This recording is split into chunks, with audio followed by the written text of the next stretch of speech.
see. This video here on the lower left shows our DARPA Urban Challenge vehicle. So I was fortunate to be the team leader for our entry in the Urban Challenge 10 years ago. I'll say a little bit about that to give some of the historical context. I really enjoyed the 5 previous tech talks, and each one had a little element of something that I wanted to sort of refer to. And I think this notion of the change between 2007 and 2017, for example, for neural networks, it's amazing how far we've come in just 10 years. So the pictures here in the middle and the right show a camera image and then the processing from the deep neural network architecture for what's a pretty standard algorithm now for visual scene segmentation. And so the different colored regions show, for example, vehicles and drivable road surface, and way in the back here, pedestrians. And so our vision, both at MIT and Toyota, is that we can use technology such as deep learning aided computer vision, mapping, localization, to help make dramatically safer cars by giving sort of superhuman perception and control capabilities, but doing that in a way that sort of augments and complements the human driver, not necessarily just replacing the human driver. So just briefly, my background, I feel like the luckiest person in the world. I get to work with pretty amazing folks at MIT. And so in my career, I grew up in Philadelphia, went to UPenn undergrad, went to Oxford for my PhD, and worked on how land robots might navigate. And then in 1991, I got the chance to move to Boston, and it was to join an autonomous underwater vehicle lab at MIT called the Sea Grant Lab.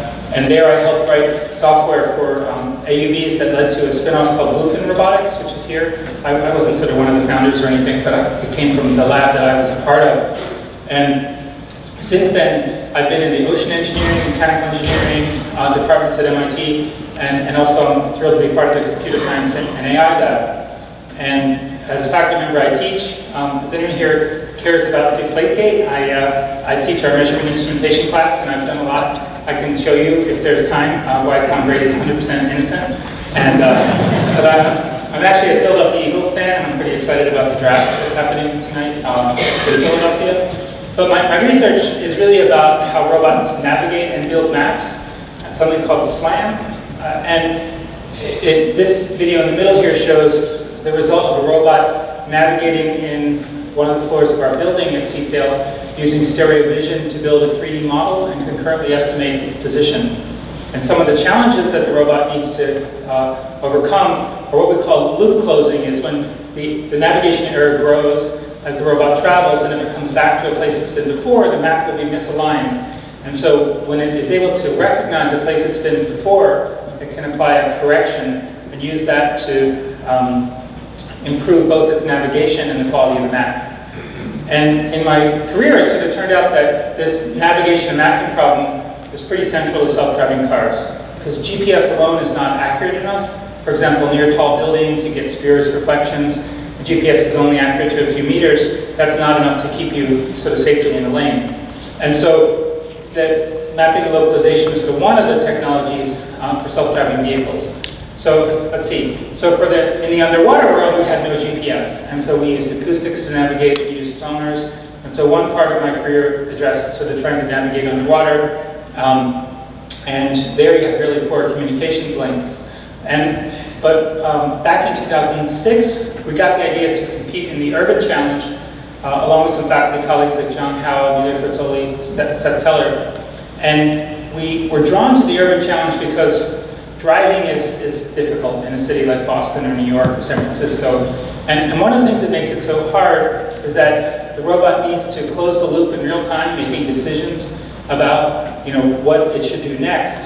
And navigation, it's sort of like, where am I, where am I going, and what's happening around me, what should I do next?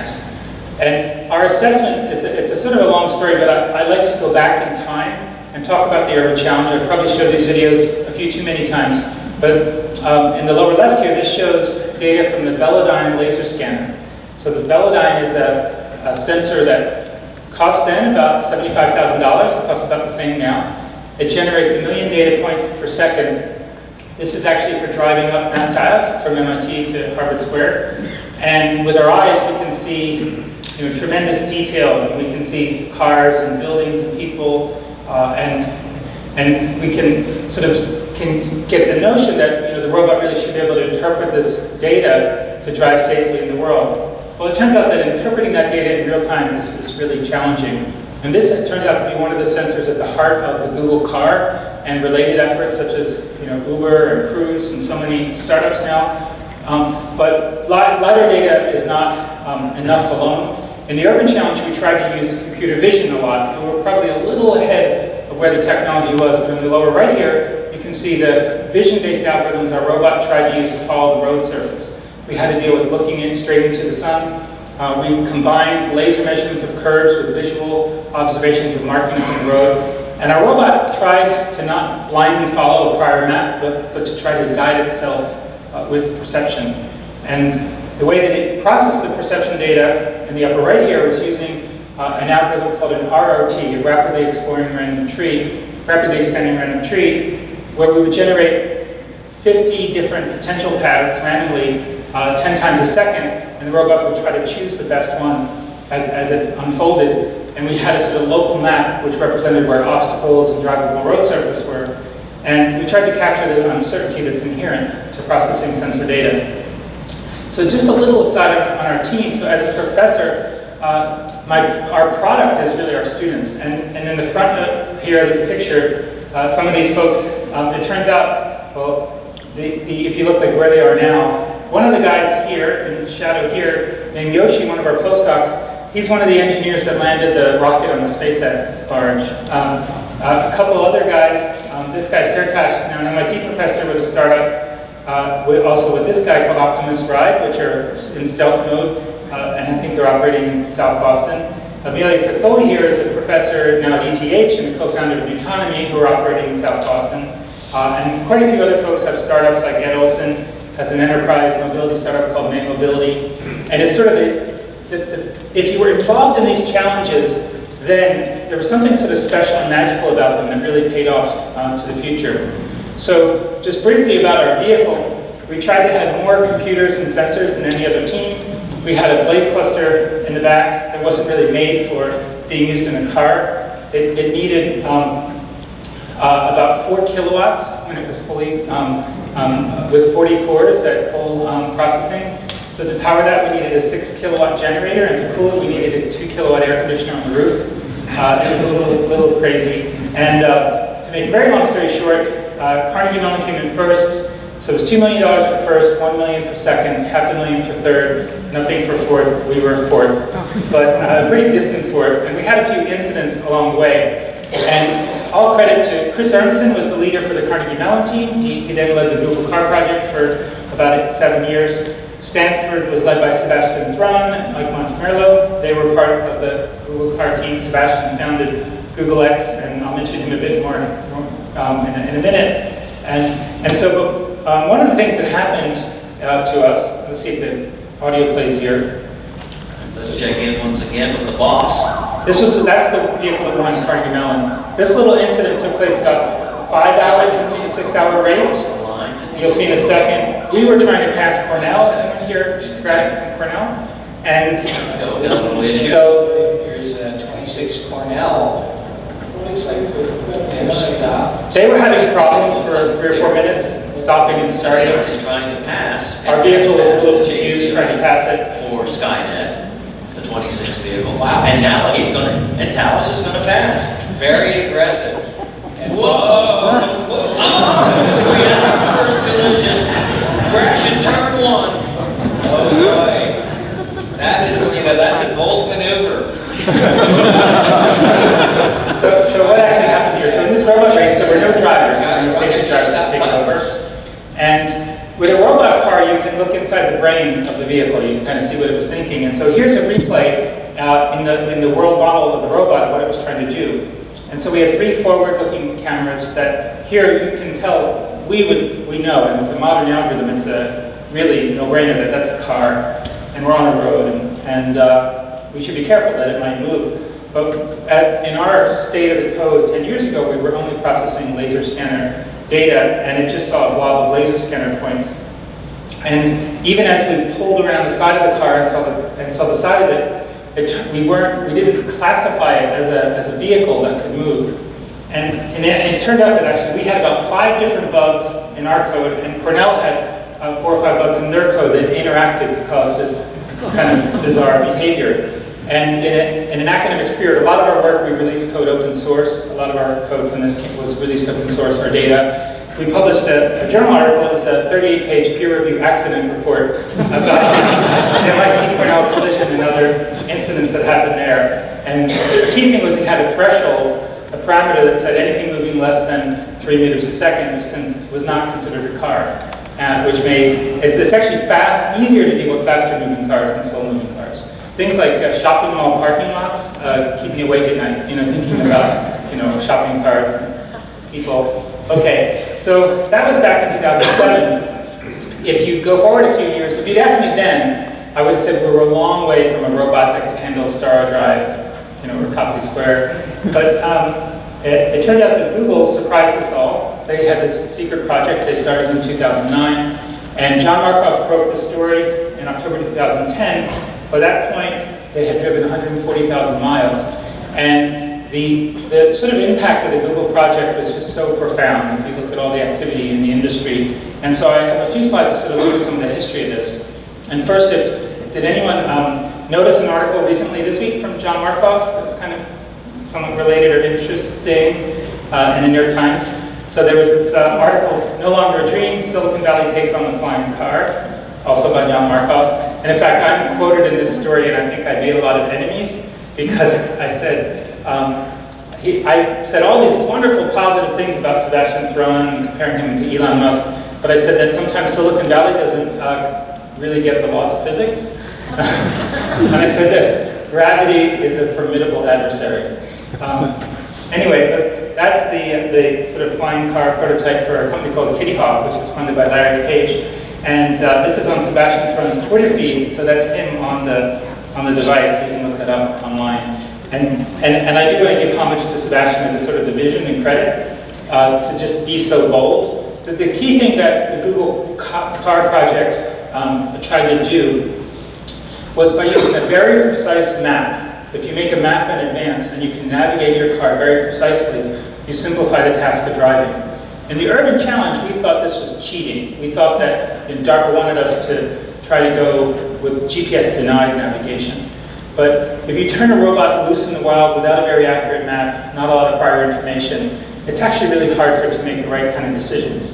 And part of the challenge is that you could, I remember once Chris Urmson gave a talk at MIT, and I said, like, what keeps you awake at night? And he said it was, I can set the car to drive very aggressively and naturally, and like a person, and you'd say, oh, that's great. But then is it getting a little too aggressive? Or I can ease off on that, and I can have it be really conservative, so it might stop for a paper bag or a pothole. I'm just sort of paraphrasing. But then it might be annoying if it's not sort of natural enough. And how you get the balance between, doing the right thing all the time, but not being too cautious. But at any rate, the key thing that lets them be so naturalistic, this is a picture from their 2014 timeframe on the streets of Mountain View. They make really accurate maps and use those to navigate the car. So let me just take a step back. So in the sort of the potential benefits of self-driving, safety alone is enough for major investments here. Sadly, there's over 30,000 fatalities in the US due to traffic accidents. It's over 1 million worldwide. The fatality rate is increasing, likely due to mobile phone use. And beyond that, we think of all the time lost to commuting, ways to improve the efficiency of the road network. And you can imagine a city like Boston, if you took all the parking garages, or a city like Houston, parking lots, and turned it into parks or public spaces. And for business, I think you really can think about new models for how goods and people and things move through the world. Like think about what Kiva did in a warehouse. What would it be in the whole world? Like I think about the mechanical internet, the sort of moving goods and people around as if they were packets, TCP/IP for the physical world, But there's a lot of questions, and there are many dimensions to the questions, and I'm probably more, I have some basis to talk about the technological ones. Some of the other ones, like the ethical ones, the trolley problem, I don't know how much I could say on that. It's really, truly profound. But in terms of the technological questions, I'll have to confess I'm a little bit of a contrarian. I think the media and the investment community have gotten a little bit ahead of some of the sort of realities. And with the caveat that I am working for Toyota, and so this is more like my own personal view, like as an MIT professor. And so first I want to talk about the levels of autonomy. Are folks familiar with things like level 4, level 5? So these are the SAE level definitions. And for example, level 1, a driver assistance system, might be electronic stability control, anti-lock brakes. Partial automation level 2 is when 2 or more functions are combined. So for example, lane keep assist combined with emergency braking. And the Tesla autopilot is a great example of a level 2 system. Sometimes it's described as level 3 or 4, but it's really just level 2. In a level 2 system, the person must pay attention all the time and be ready to take handoff from the autonomy at a moment's notice, and also to intervene even if the autonomy thinks it's doing a good job, to actually take over for it when the conditions aren't right. A level 3 system, conditional automation, means that you don't have to monitor the system, and it will give you sufficient notice, although that's not defined by the spec. But for example, 10 or 15 seconds notice. Maybe you have a highway system, your exit ramp is coming up, the car beeps and lets you know, hey, you need to take over control in 15 seconds. That's level 3. Level 4, high automation, means that in restricted areas, like within a geofenced sort of mapped area, restricted conditions, the car would do all of the work. And if it encountered a situation it couldn't handle, it would have to safely get to the side of the road. Level 5, full automation, is when the car really does anything that a human could do, could go anywhere. My personal belief, and this is sort of shared with my colleagues at Toyota, is we have concerns about level 2, although it's really just research issues. I think that the larger agreement in the community, I think nearly everyone believes that level 3 is problematic. Because if the person doesn't have to monitor the autonomy, then that's just a really high barrier in terms of performance. And how do you ensure that you give sufficient warning? And even with level 2, the driver needs to be vigilant. And so research has shown in many fields that there's a problem called vigilance decrement, which is that people are not really good at monitoring autonomous systems and they might not be ready. So I'll come back to that. But today, these levels can be used to create a certain kind of roadmap or partitioning of the structure of who's doing what. For example, Tesla, level 2, leading to level 3. Google decided to skip level 2 and level 3. They've described publicly they did an employee trial back in 2012 where they had an alpha prototype, a beta prototype of a highway system they called Chauffeur. They had 140 employees use the system for commuting and other things, and the people swore they would pay close attention, but after time they let their guard down and they did stupid things like not looking at the road and looking at their computer and so forth. So Google decided to skip level 2, level 3, and go for a fully autonomous system that doesn't have any steering wheel or brakes. I'll come back to this. So for myself, I'm sort of a cheerleader for the technology, and I really, the life-saving aspect, the reducing accidents alone is enough to justify the big investment. But at least as someone who's kind of thinking about it all the time in my commuting in Boston, I think there are difficult situations. And here's one. I live in a place called Newton, just a Boston suburb. This is a left turn. I was taking my son, who was in 7th grade at the time, and a couple friends to school on a bitter cold morning. It was like 0 degrees out. And if you look to the right, there are cars as far as you can see. And if you look to the left, there are cars coming at a pretty high rate of speed. So the challenge here for a human or a robot is to make a left turn across traffic. And it's not always easy. And in fact, because the traffic on the other side of the road is so bad, you have to negotiate. And John Markoff called this the social ballet driving. How you sort of use your car and your hands and that sort of social cues. That's really hard. Another difficult situation, I mentioned that the Google car relies on an accurate map of the road surface reflectivity. What happens if the road changes? So here, these are 3 days apart. This was in 2013, driving across the Masthead Bridge from Boston to Cambridge, and I had a dash cam on my car for about a month of driving, and it's hard to see probably, but what's the difference between the top and the bottom video in addition to being, say, a sunny day versus a drizzly day, if you look closely, the road surface markers are gone to the MassApp bridge. And it turns out they repaved the road. And so anytime there's construction, the road surface, the lanes change substantially, that needs to be notified to the autonomous system if it's heavily map-based. But another situation, which in some ways may be some of the hardest, is dealing with people, both inside and outside of other vehicles. So this is a place called Coolidge Corner at Brookline, and many of you know it, I'm sure. And the light was green, but the police officer stuck his arm out. And in fact, I'll show you the longer sequence for that. Does anyone here know Coolidge Corner? Every night there's traffic there. And this is the previous sort of bit. So first of all, there's flashing lights on the side of the road. What do you do when there are flashing lights? Do you pull over?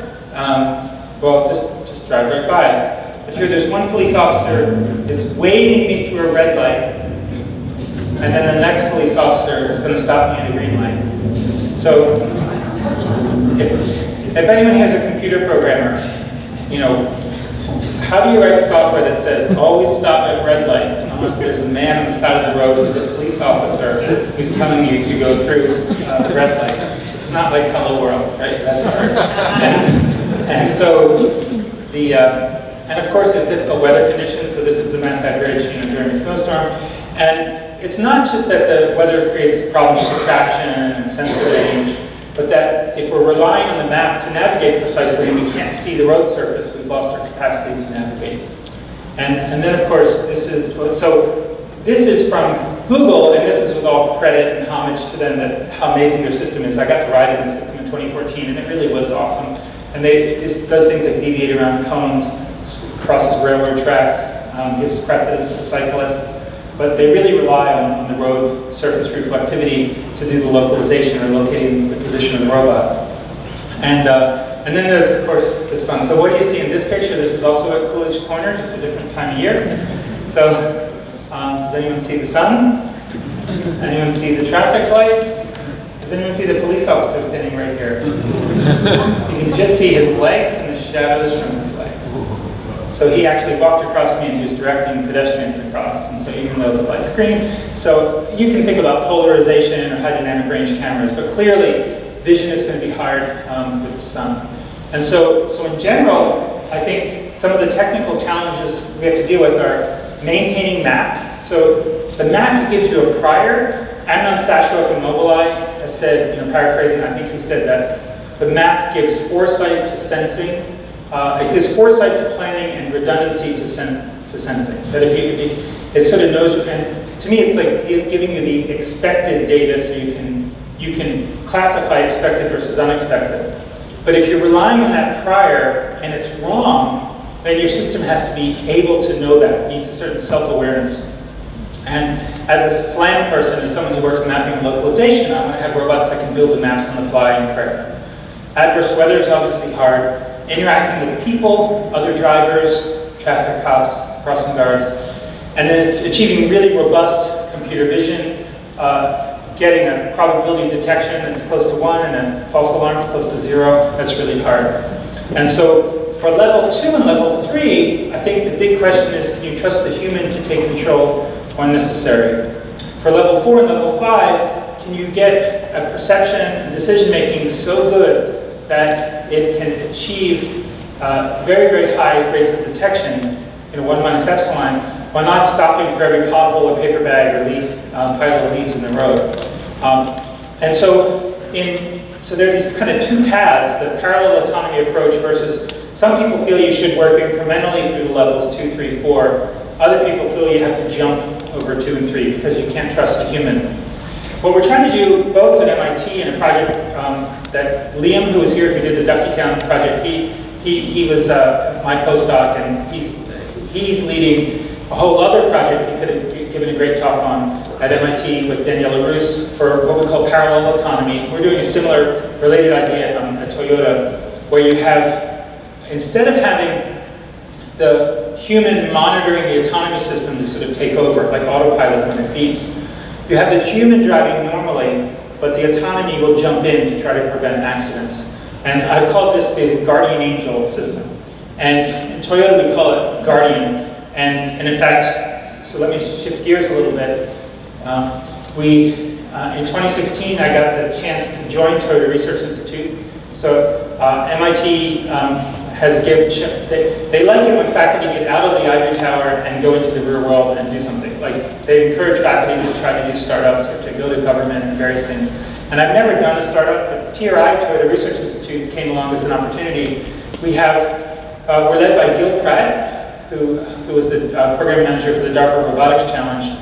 And we have a mission to improve mobility, both in cars and in the home. And we want to do both robotics and self-driving vehicles and highly automated vehicles. So this is one of our prototype vehicles. It's a Lexus LS600H that has Velodyne scanner, a bunch of cameras on it. This is us actually doing some testing up at New Hampshire Motor Speedway. In Massachusetts, we only test on closed courses. So this is New Hampshire. In this area, we have conventional cars. We can drive on the roads to collect data. We're not trying any autonomous testing here yet. We do most of our autonomous testing so far in Michigan. So we have one lab in Cambridge, about 50 people, lab in Michigan for about 50 people, and our headquarters in California, we're growing to about 150 people. And we're pursuing these two different approaches. So the chauffeur system is level 4, level 5, where the car does all the work, fully autonomous. Toyota was perhaps a little reluctant to enter the self-driving vehicle game because part of it is to say, we want drivers that love driving. But I think motivated by needs for the disabled and the elderly, I think Toyota embraced the notion of mobility for like a chauffeur type system. But in parallel, for this sort of guardian angel concept, it's sort of like active safety or ADAS, advanced driver assistance, but at least an order of magnitude better. I want to make the safest cars on the road by taking the full benefits of autonomy, but combining it with a human. So we get the best of the human. And the idea is, the problem is humans are bad at monitoring the autonomy. So that handoff is difficult. But autonomy should be ever vigilant, 360-degree coverage, always watching out. And the autonomy might be able to jump in to protect the human in many situations. So, well, just briefly, this is Gil Pratt, who's our kind of visionary leader. I'm sure you're familiar with the Boston Dynamics robots, like Atlas and Big Dog. So Gil led the DARPA Robotics Challenge back in June 2015. I was not involved. My colleague Russ Tedrake led the MIT team, which used one of the Atlas robots. It had a very highly evolved software and simulation data visualization paradigm. Something called Drake is at the heart of Russ's software. And MIT, I think, finished 6th in the challenge. They had sort of a fall, and the robot broke its arm. The kind of bad luck things that happen inevitably. But they demonstrated some of the best walking in terms of highly dynamic walking. Russ is part of our team at Toyota, so he and I both joined on sort of a fixed duration sabbatical appointments. And he's leading simulation and control. I'm working on some of the research for Guardian. We also attracted my former student, Brian Eustace, who's a professor in Michigan.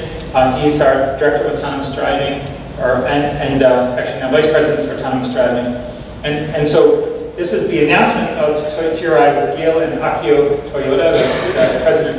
And our mission there is to really try to take a lot of the progress and benefits we see with like massive amounts of data, feeding learning algorithms, simulation capabilities, and feed that into new kinds of robots for the home. For example, the aging population is a huge challenge worldwide, but especially for Japan. So if you look at sort of the population pyramid sort of demographics, I think, for example, an anecdote, I think the average farmer in Japan is 67 years old. So in general, the aging population and how we can care for people aging in place in their home, how we might do work, agriculture, various things. We feel there are a lot of great challenges there. So let's see. I thought, I meant to say a little bit more about some of the challenges in learning in AI, but I wasn't sure how long that would take, and I want to definitely answer any questions you have. So first, let me sort of give a kind of mini conclusion, but then I'll go on with a little bit more. So that I feel like there's amazing progress and future potential for self-driving vehicles, but interacting with people both inside and outside the vehicle remains a major technical challenge. And as I said, for level 2 and level 3, we need the drivers to be ready to take control. For level 4 and level 5, we need really robust perception and decision making. And at Toyota, we're pursuing this guardian concept where we might deploy the autonomous vehicle technology sooner and hopefully give dramatic improvements in safety. Let's see. So let me say a little bit more about computer vision, and I'll show a few videos that researchers working with me at Toyota have made. So you've all, I think, familiar with kind of the progress in deep learning and vision. Here's an example of having 3 cars. Does anyone recognize where this is?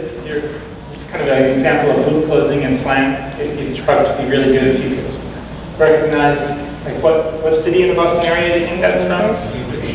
Cambridge. Very good. Yeah, that's where we're from. So, but let me show you the video that goes with this one. So let's try. Okay. So what you'll see, the top is 3 levels of images. The next level shows segmentations. And the segmentations are here we're using a pretty standard algorithm for dilational convolution from Colton from Stanford. And this is just sort of a baseline, just to give you like an example of the sort of things that algorithms can do today. And so it's partly the potential and the promise, but also kind of the work left to be done, right?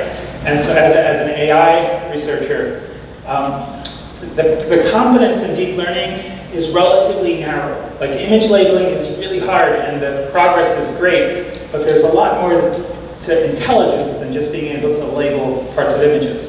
So if you look here, and I'm going to play the video in a second, you'll see, the video is pretty long, I won't show the whole thing, but you can see that people very far away, you'd be hard pressed as a human to identify that there are people way out there. So you can imagine a car that can identify on a country road if there's a person way out in front of the car.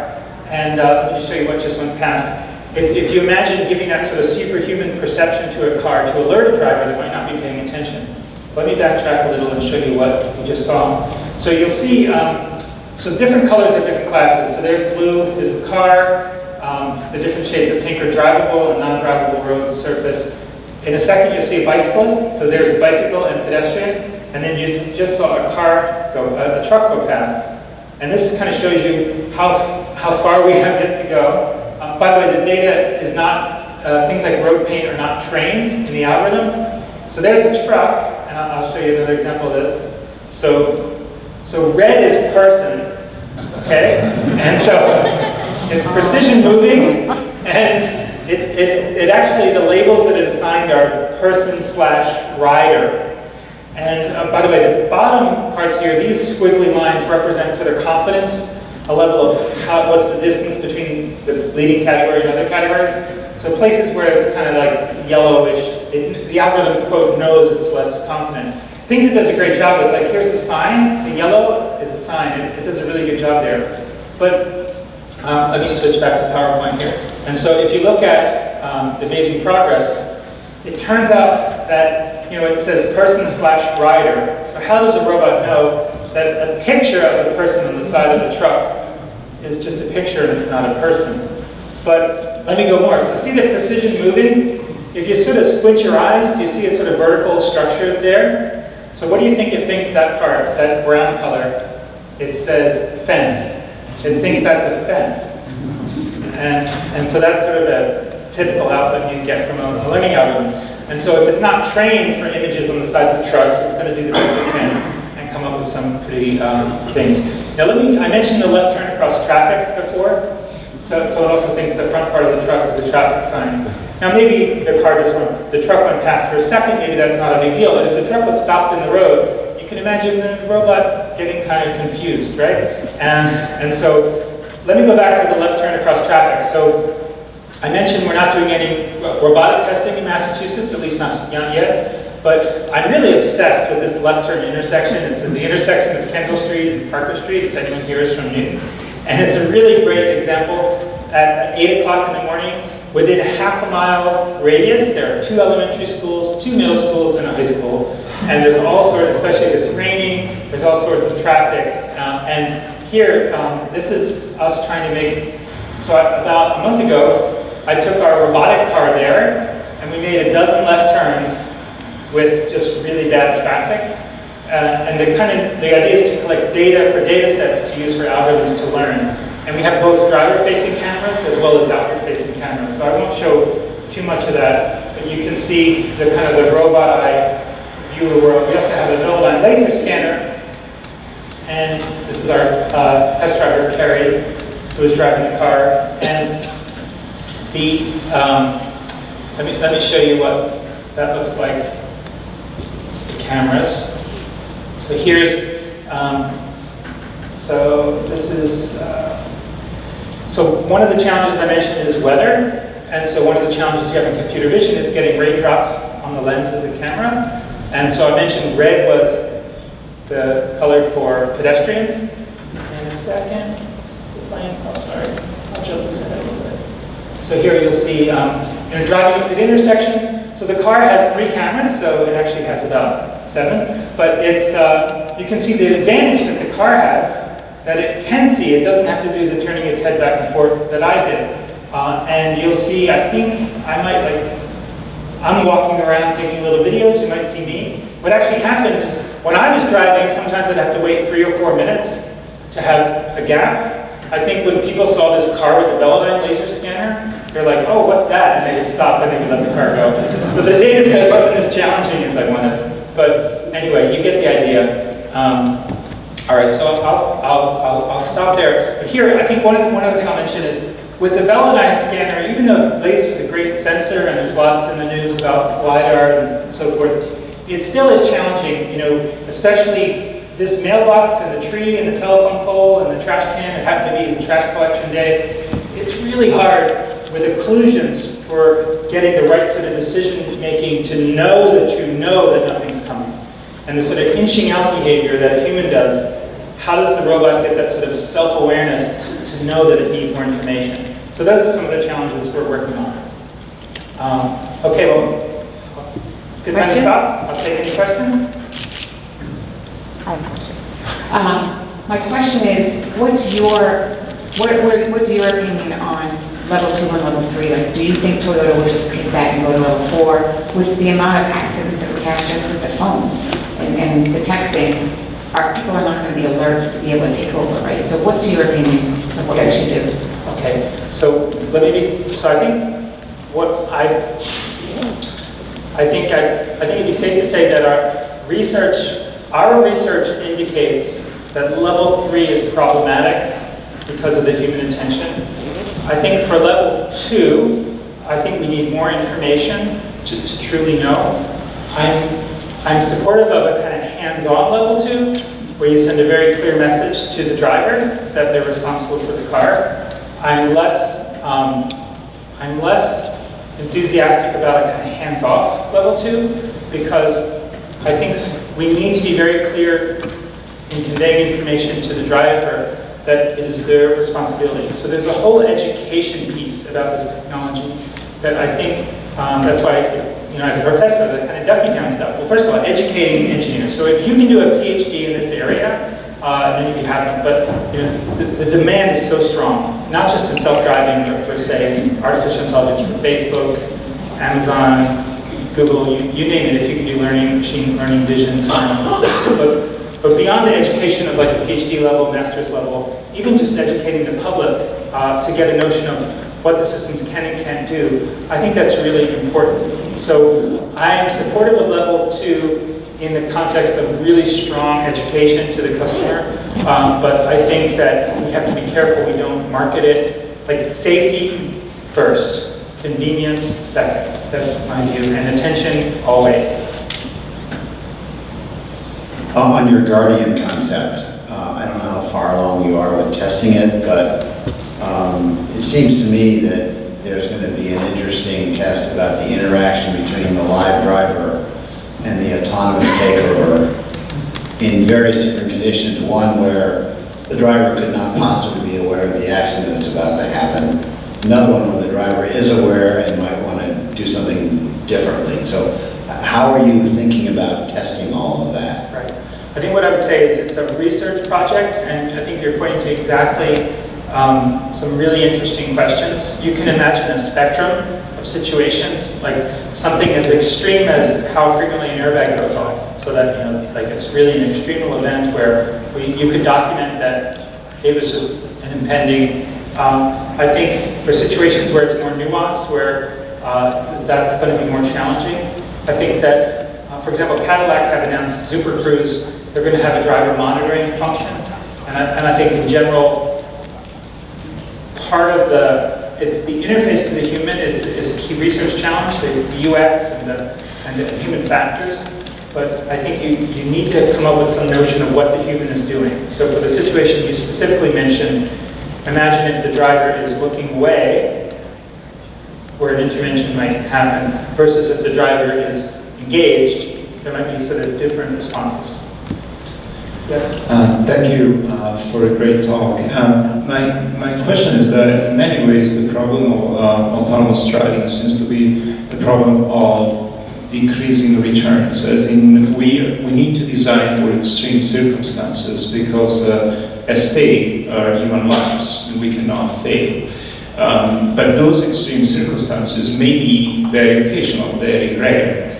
So the first question, a couple of short questions. The questions. The first is, are these vehicles equipped with a level of supervisory intelligence where the neural net or whatever other AI mechanism tells the driver, I don't know what's going on, please take control?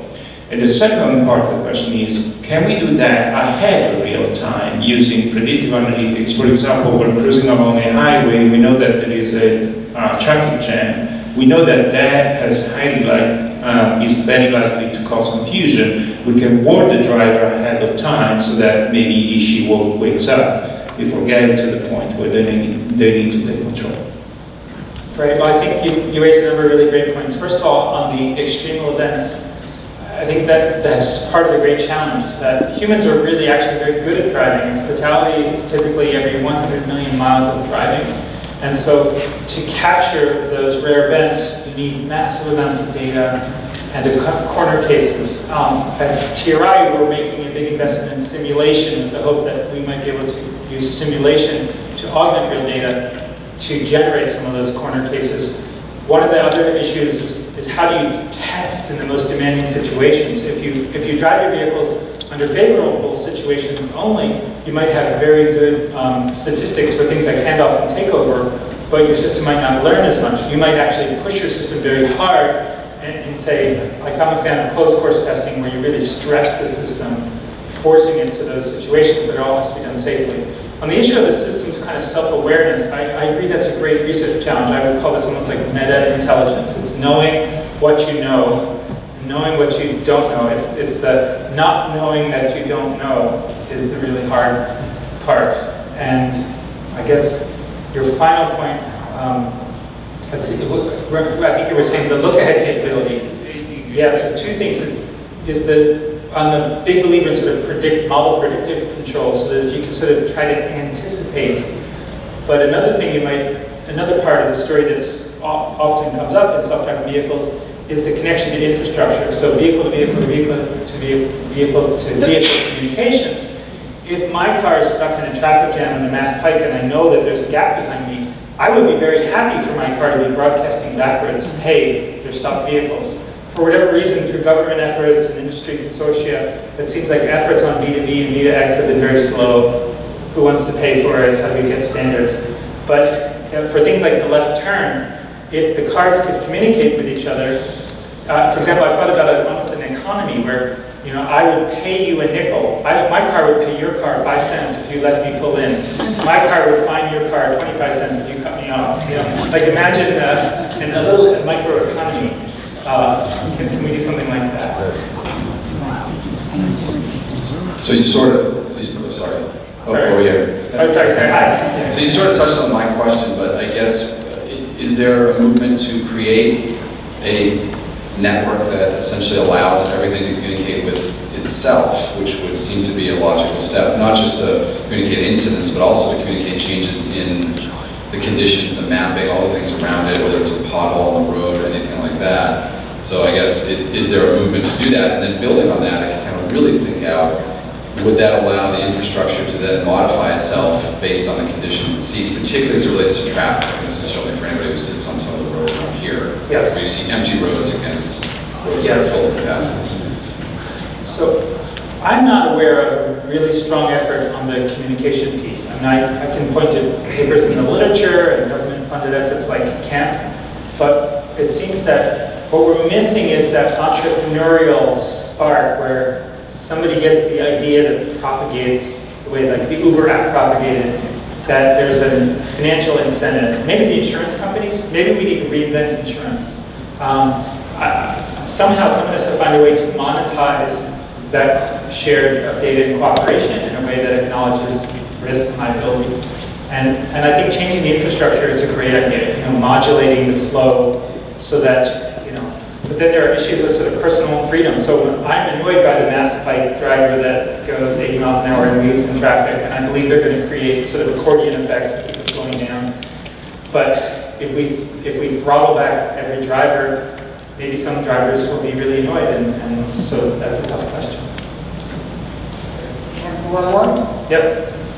Yeah, so thanks so much. This has been really great. I guess I'm really intrigued by this, crossing guard situation that you raised, right? Because not only is it a problem of recognizing human gesture, it's also a problem of recognizing human authority to know, what person can actually, direct traffic.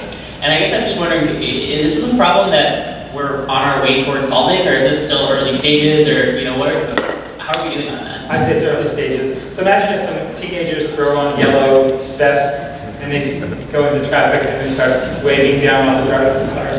I think there's a lot of room for pranksters in this space. So I think that's a really hard question.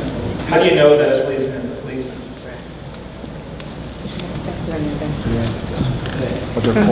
Well, great. So thank you, John.